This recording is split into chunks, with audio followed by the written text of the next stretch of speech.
भारत की जनता ने मोदी सरकार को देश नहीं दिया, दरअसल बंदर के हाथ में उस्तरा थमा दिया है।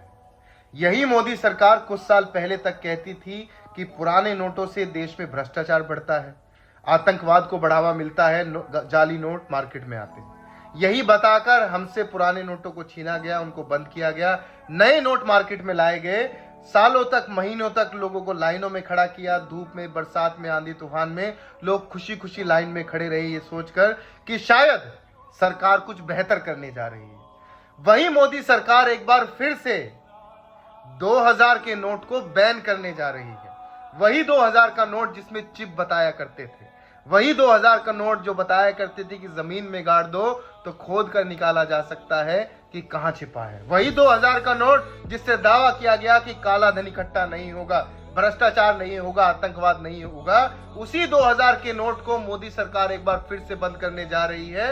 ये नोट केवल सितंबर तक लागू रहेगा, उसके बाद इसको बंद कर दिया जाएगा, इसका चलन भी बंद हो जाएगा।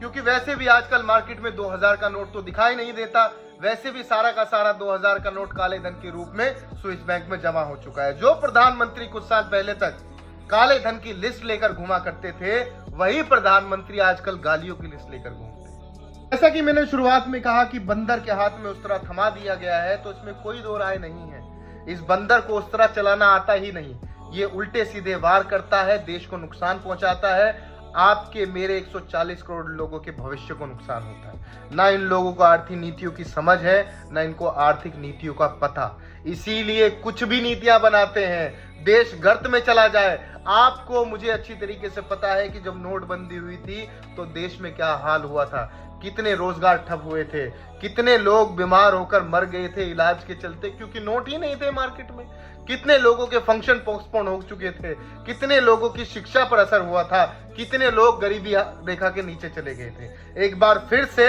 2000 के नोट के बैन के बाद देश में कैसा बवाल मचने वाला है, इसका अंदाजा आपको नहीं है।